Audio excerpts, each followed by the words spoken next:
Yeah. Can I live? Yo, what's good? I'm Marcus B. It's your boy T-Kane. And this is the Non-Negotiable podcast. Sir. T-Kane, how you feeling this week, man? I'm feeling good, bro. I'm feeling good. We were just talking, behind the scenes. It's just about our teaching week.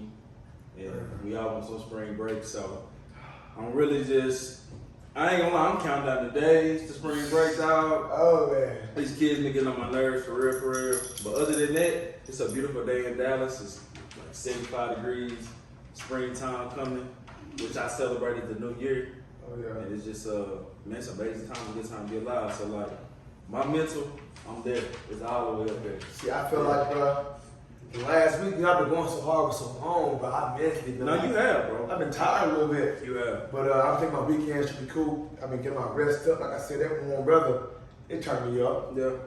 Like right now, as we speak, I can see the Jeep at the top off Right here, right So, now, yeah. the sun really helpful, teaching.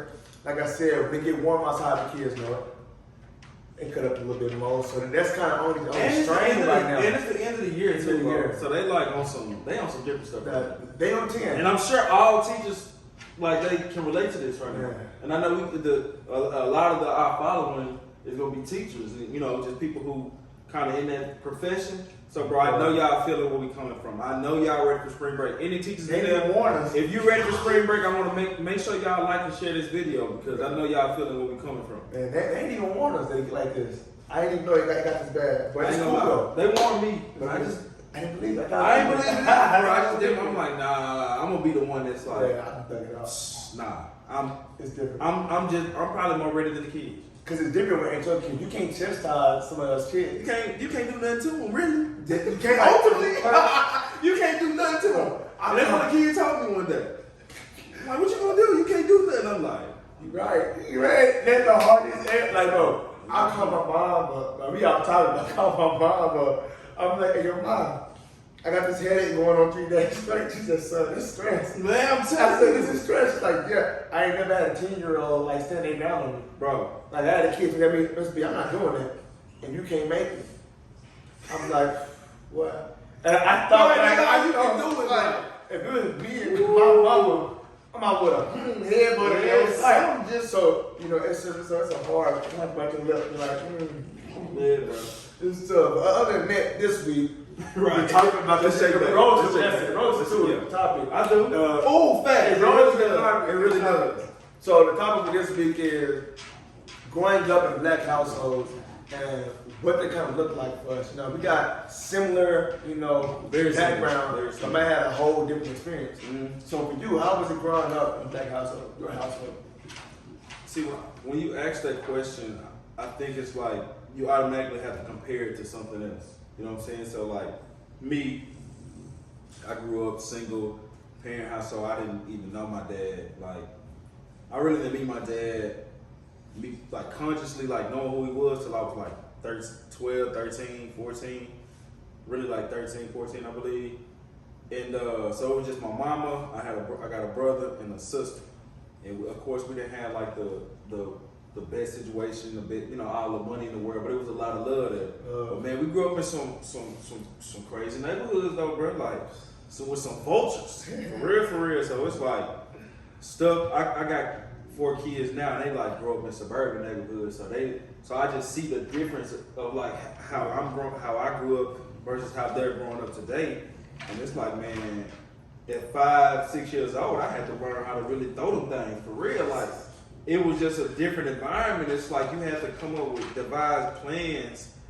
Because I used to walk to school, and it's like sometimes you had to devise plans at 5, 6 years old how to get to school so you wouldn't get jumped or get beat up from somebody who said they're going to beat you up for God knows what. Really stuff that they dealing with at home. It's probably happening to them by somebody that's older than them, and they just taking it out on you. It's kind of like the cycle that you be in, that perpetual cycle. But that's one of the bad things, but I think ultimately that also comes with, like, it strengthens you too. Okay, because like I said, Maybe to a warrior, for real. like you've been raised to survive. Mm-hmm.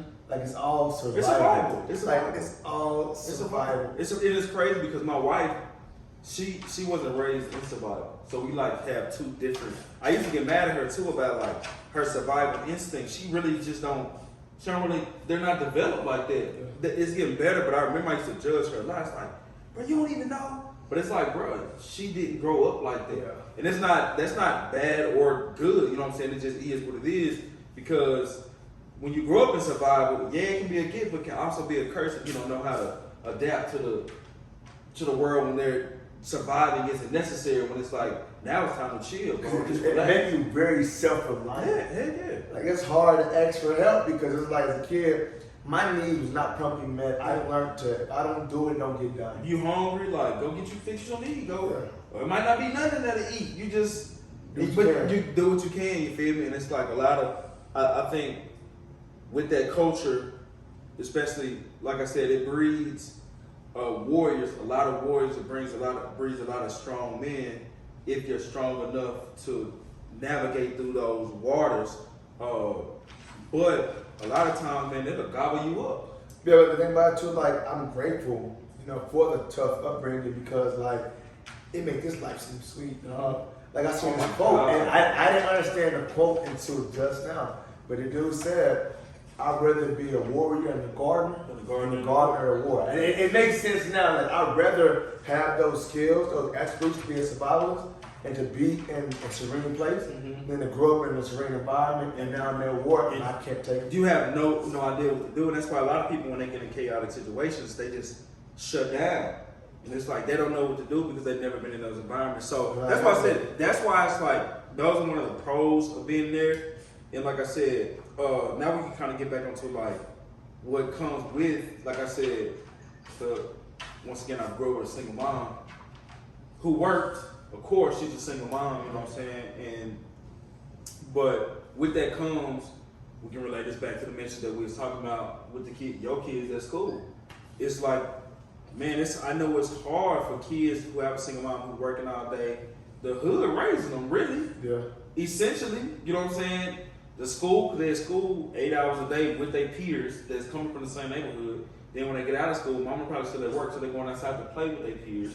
Who, you know what I'm saying? But that's really tough to me. At home, it's not the best environment, situation, but it's like, you kept making our lives hard.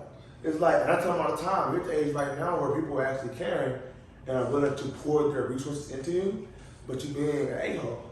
Like, you're being tough on purpose, and a lot of folks can say, well, they want attention. Facts. But again, it's like, this really the attention you want because... And it doesn't excuse anything. That's the thing about it. It's to the point now, I get it. Like, but we gotta stop making the environment a crush. Facts. Like, I grew up in some environment, my mom beat me for showing up. So, like, I always made it as a goal. It's like, I want to excel athletically, academically. I wanted the praise for doing what I'm supposed to do, but doing it well. These kids, like, I'll take it if I can get it.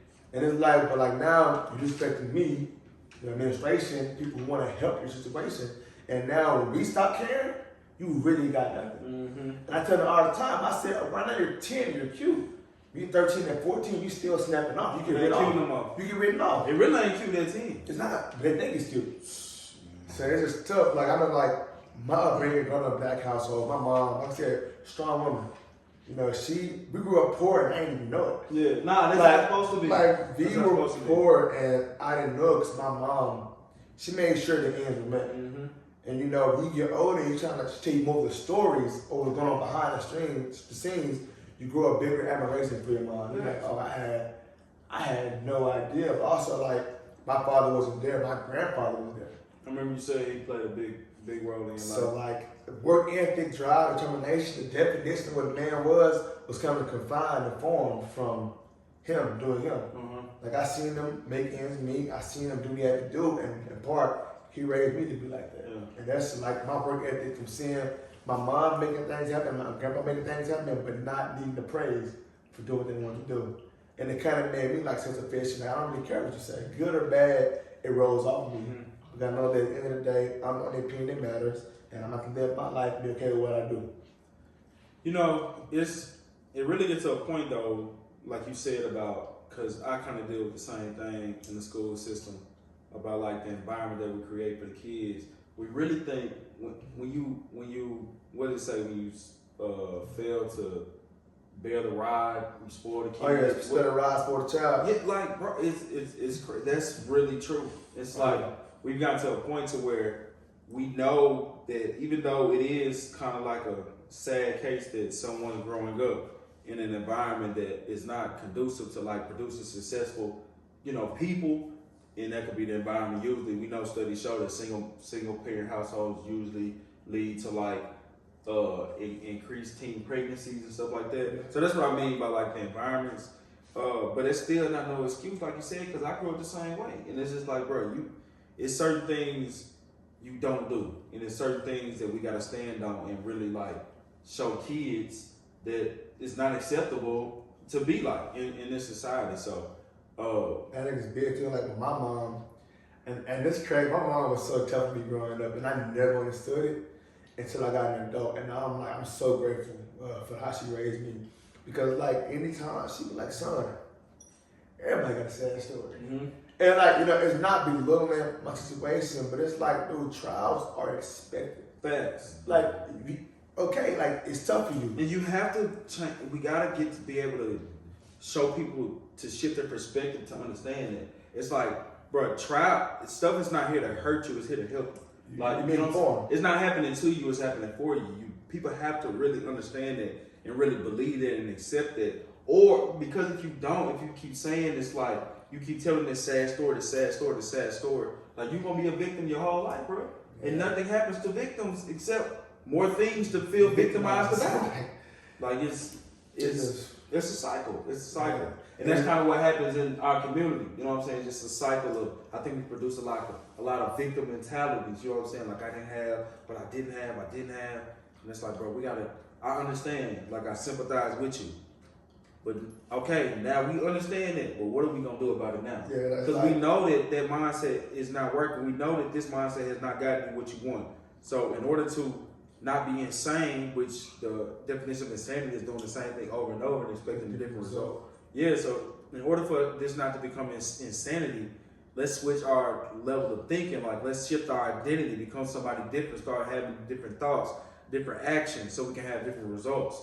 So I think that's what needs to be preached the most. You know what I'm saying? Because if not, we're gonna be working in vain, bro. Like I feel like everything is kind of perspective. Yeah, like okay, I had a tough upbringing. My mom had a tough one. Mm-hmm. And she still made it through, and she's a strong person for it. Yeah. So it's like I feel like what they say good times create weak men. Man. It's like I have a survival instinct. Yes, I have stuff I have to work on. I'm not saying I'm perfect because I struggled. As a kid, I don't get that attention from this. We all messed up. No one's perfect, but it's just like I'm grateful for those trials.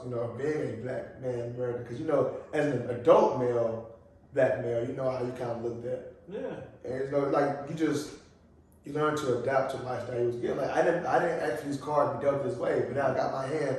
How I want to play this. Right. It helps build that character and that resiliency to like withstand or go through anything and really come out not unscathed, but come out stronger than you were before. Right. It's like it don't break you down. Well, it might break you down, but just like muscles, you get broken down, you get built back up, to even a stronger, higher level.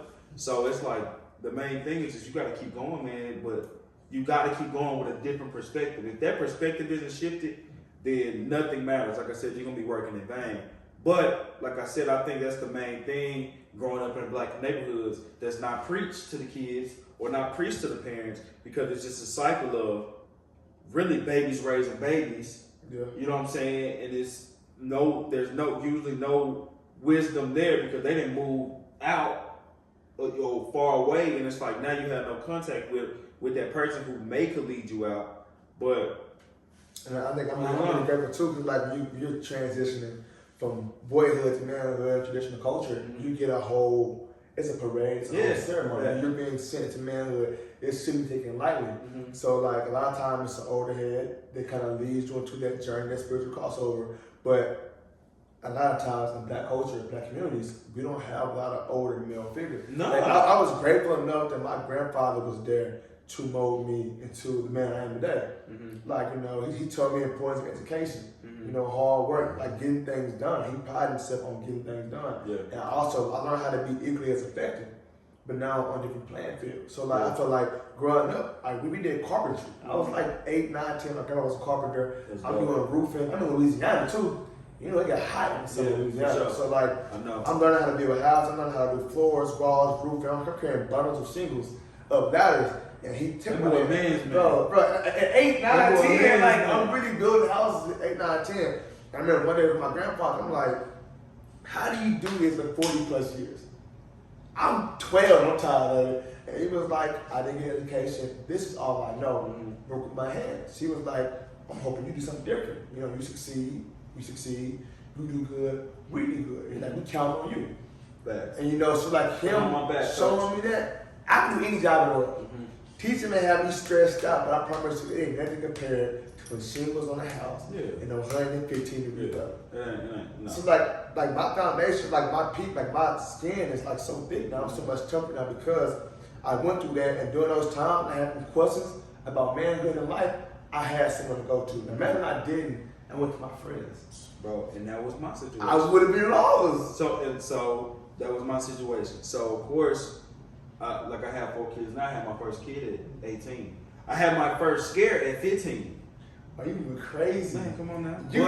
I didn't know any. Literally, I didn't have zero. I had zero male figures in my life that like could really, you know what I'm saying. I was out here wilding, bro. Like, you know, typical Section 8 kid. The good thing about it is my mama was like, she had structure. Like I went just out. I had friends who would be 9 years old out at 12 o'clock at night. Like I'm like, dang, bro, where your mama? Your mama don't care. Like, yeah, bro. It's like, and I had to be in the house. My mama had sense. You feel me? Like I made really good grades, like 4-point straight A student. Like all my life was good at sports.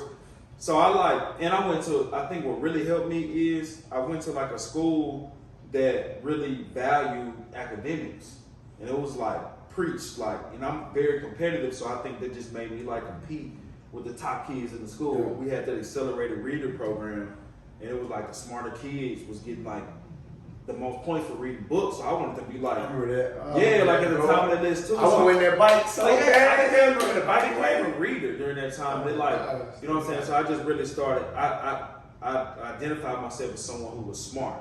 You know what I'm saying? So it was like, oh, I'm smart. So I just started to embody that energy, and I think it like manifested itself into the person you see before you, which I think, I think many believe to be intelligent, and compared to your average Joe or whatever. But man, it's just, I don't know. I just definitely think, to piggyback on, just to wrap that whole thing up, man. I think growing up like that, or just as a black kid, like there's so many different, because we kind of have a similar situation. Like I said, my wife's situation is totally different than mine. Like totally different than mine. She was more so what you would call spoiled. You know what I'm saying? And it's crazy. It's like we call it spoiled, and it's like she just got the basic necessities. She went on a vacation once a year. She went up. You know what I'm saying? She just got clothes, and she just got, like, she ate food. Whatever she wanted to eat. And it's like what we would consider as someone being spoiled, when it's like, bro, that's just normal life. I remember one vacation my mom took us on. I never went on none. I went on one. I vaguely remember. We used to go out of the country. It's like a water park. It was like a day trip. We'd go down there and we'd go to the water park for a couple hours and we'd drive back home. And that was just like, I couldn't wait to get back to school after spring break. And they're like, it's just spring break. Kids like, we went to Disney World. We went to on a cruise. I got something to say. We went to Miami. Bro, where you go? I went to out of the country, literally. I went to water park. That's crazy, and it's like, I was so geeked, but like a good weekend for us, we go down to Monroe. Where you from? We get a little hotel out there, and we would just swim in the hotel pool. That was. Bro, that's a good time. Great time, bro. And I remember saying that. The times you really remember. Bro, they did kiss me like, that's it. What you mean? That's it. That's a good time, buddy. I remember when I was like in 3rd grade, that's when it really kind of hit me. Because it seemed like growing up, I was just like, unaware. So unaware. Oh my, and I think that's a big thing that we just don't. We be so unaware of everything. Like we only know, which is everybody, but we usually only know what we know, which is nothing, because we only know what's in our neighborhood. And but anywho, third grade, my teacher, we came back from summer. She's like, "What did y'all do for the summer? Like, where'd you go?" Everybody was saying where they went. I went to predominantly white school. We was only like probably 8% black, and it's like white the rest, because it wasn't no Hispanics really. It was just white and black. And they was like, where'd you go? Everybody was explaining like where they went for summer, beach, went on a cruise, we went blah blah blah blah blah. Boy, I'm in there. It gets to me. I'm like, dang. Kind of shame a little bit. Yeah, I'm like, dang, I didn't go nowhere. Like, what's a cruise? Like, but it was like my teacher was like, you didn't go anywhere. Bro, and I hate that, but it made a big deal out of it, bro. Like, yeah, like you didn't go anywhere. I'm like, nah, we supposed to. Like, that? I didn't know that was a thing. Like people go places for the summer, but it's that was just like I said. You really don't be so unaware of things that you don't know you poor. But think about it though, when you get older, you didn't grow up with that. So you're okay. There's not an emphasis on doing it. Like I don't travel now, bro. Like I be back. So it was crazy because my wife, we kind of be getting into, like, because last year we went on out. Actually, our first family vacation with everybody. Me and her didn't been everywhere, but like we finally took our kids on the first like family vacation. We had like a nice condo in Florida. I forgot what part of Florida it was, but it was on the beach. The kids really enjoyed it.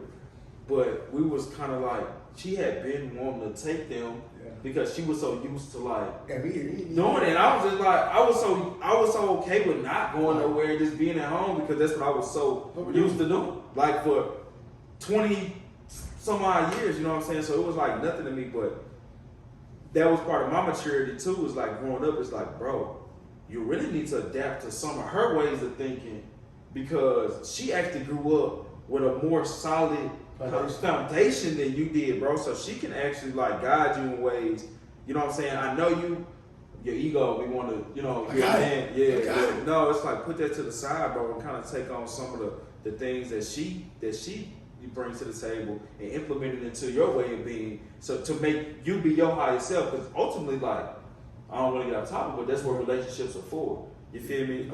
Taking a little from her, it's a yin yang, give and take type thing. It's an even pool. But I got a question though. So like your kids going to Florida, that might be their best childhood memory. What's your best childhood memory? My best childhood memories. So number one, what's the one? Oh, my number one. Think about your child. You think about to this day, and you still smile like, yeah, that was a good time. Number one. All right, so I used to run. Of course, we ran summer track. Hey, was number two in the nation. Set up with my boy Paul, Mike, and my twin brother Austin. 4x1. Junior Olympics, 2002, second place, 4x1. But anywho, respect it. Straight up. But anywho, we made it to. My wife was running and everything. She was like number 3 in 100 in the nation. So it was like a big deal, like this summer trip, and we all made it to the Junior Olympics. So the Junior Olympics was in Miami. That was when I was 10. That's dope. So we was able, like the city sponsored, we were able to go. We competed, and it was like a big ceremony. But we were in Miami. It was like we got to roll the charter bus there, and it was like. It was like with my best friends, because Paul and Mike today like are still my best friends. Like many people who know me already know who I'm talking about. So it was like you're going to Miami, your first time going really like anywhere. You taking a charter bus, it's like a 24-hour drive. It's like you got my mama had bought me a CD player. So I like had brought CDs. My brother he knew how to do LimeWire, so he had burnt a whole bunch of songs. And it was just like, bro, it was like probably the best time of my life. We went down there to compete. My mama bought me some shoes when we was down there. I got some Jordan, because when you go out of town, you black, you go to the mall. You gotta go to the mall. Yeah, it's like you go to the mall. That's like our thing. You ain't gotta buy them. Just go to the mall. Just go to the mall. But she had bought me some shoes, that wasn't in Monroe. And it was like, bro, that was like, we talk about that to this day. That was like the best time I've ever had in my life, bro. Like we went down there, we did what we had to do. And it was like, I did not want to come home. But that'd be the worst part. It's like when you leave, when you go to them places, it's exposed to the environment. Man, it'd be like when you come back, you like, man, it's kind of sad. You come back to the roaches in the. It's like, bro, like, yeah, dog, man, I don't even want to. And that's kind of like, and I want to apologize to. Because I think I used to make my mom feel kind of bad about that sometimes. I was not aware. Yeah, you know what I'm saying? Like just unconsciously saying stuff and like, you know, but definitely want to apologize to her. But that's kind of how it used to make you feel sometimes. But the good thing is you do get exposed to those type of things, so you know something to aspire to get.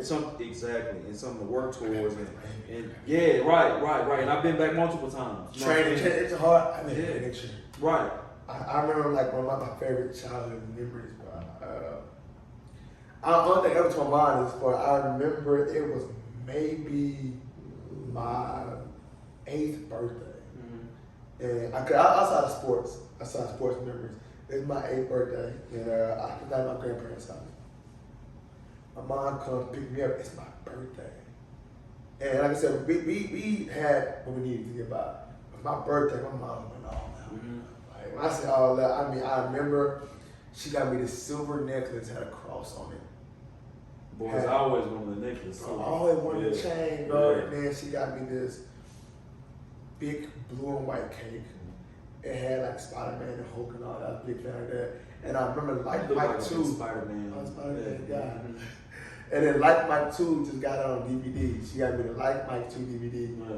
I watched the DVD. And bro, it was like my friends was there. We had a pool in the yard. We had a trampoline there. And it was like I remember my fit too. This I had on this Walmart shirt. Yeah. It was a polo shirt. It was orange. And I had on these blue jeans short that was way too big. You know how we used to do, yeah. South Pole shorts or something like that. South Pole shorts. Had the brown tan. I had these brown loafer shoes, bro. And I just he was on. Bro, I was spinning. Mom ain't right my birthday. And I remember just like the ultimate moment of bliss. Like the sun was out. We lived in the hood. It was a neighborhood street at that time. It was in the hood. So the whole neighborhood, kids was out there. I don't even know half these folks. But they're in our yard. I'm there for my birthday. Everybody came to show me some love.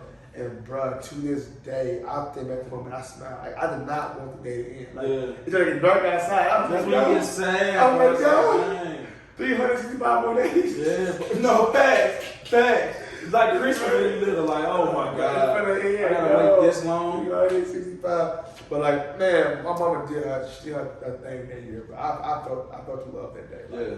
I teared down just thinking about it. Like, it was dead, man. Yeah, that's what's up, bro. And it's like you need those things as a kid, and it's like I feel for those who never got that. You know what I'm saying? And it's like, and that's what you have to realize, or even deep when you're in a relationship with somebody, you got to dive deep into see how their childhood was. You know what I'm saying? It's like really figure out like what they went through, and so you can figure out how or why they act how they act, or just so you guys can get in better balance with each other, because she may have grown up or he may have grown up in a survival mode and the other one didn't. Yeah. Both of y'all may have, and now y'all kind of at war with each other because you don't know. You know what I'm saying? So you have to really like learn your partner, figure out, and most importantly, learn yourself. Yeah. Be honest with yourself and kind of figure out what you went through, you know, how that shaped who you are today. Cause like how we viewing things is so different. Like we viewing things through like two totally different lenses. Yeah. Like, I did like my last relationship, like my ex had a ring and I did, and we were just clashing about that. Like birthdays, she's a real big birthday person.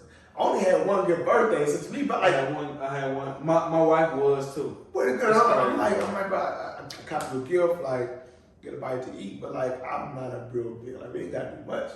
Like cause that's what you used to. You know you ain't getting much. It's not that. I'm cheap, but like if it's celebration, we're gonna do it big. But I'm just like my bar. I'm thinking like a gift, you know, food, a good time. That's a good birthday. Mm-hmm. It's like we go, let's go here. Go where? I don't even been to both places my whole life. Nah, listen. I'm like, hey, I'm not used to that. You know, I'm raised off love. Yeah. Like my mom, we're not materialistic at all. I'm literally raised off love. So I value my family so much.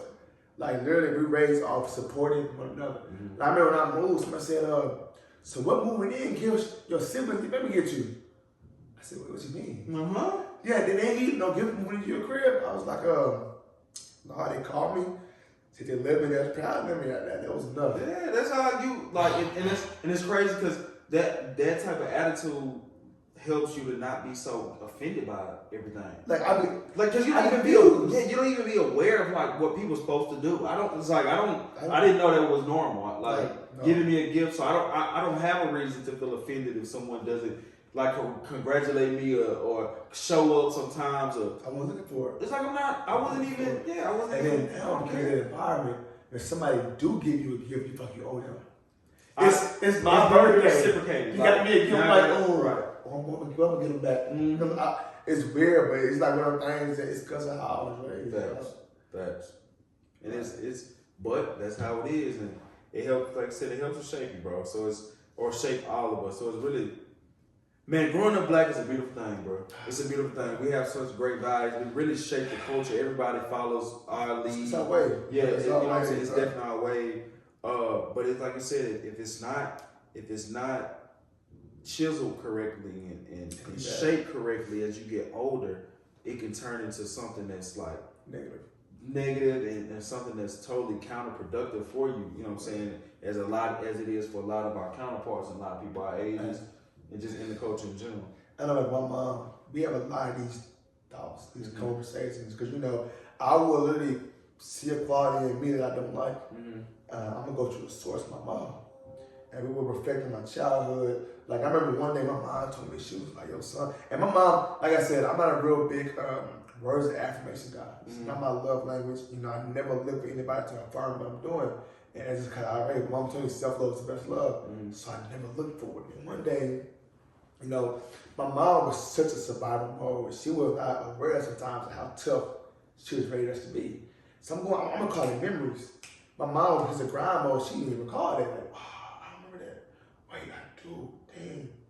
As we got the phone, she takes me this paragraph for your son. Like, I want you to know I love you. I'm proud of the man you become. I was unaware of how tough I was raising y'all, due to me trying to survive and not let y'all not know we were struggling and trying to make these ends meet.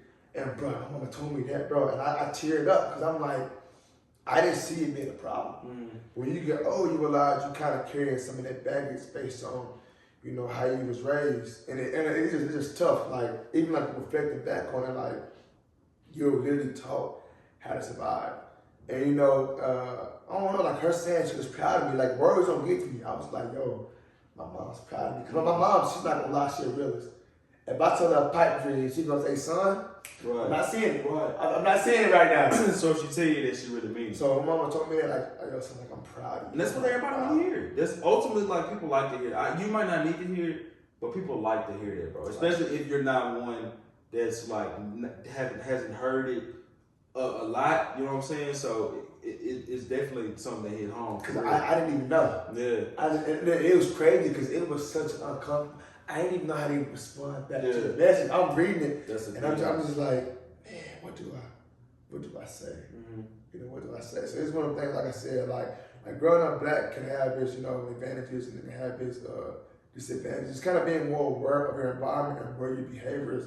I'm reading a book, right? I read a book called It Didn't Start With You, and it goes like childhood trauma and how we're molded by our environment. And I just feel like, I'm grateful that I was molded by Pamela Burns. Like my mom, like I couldn't have asked for a better family to be a part of.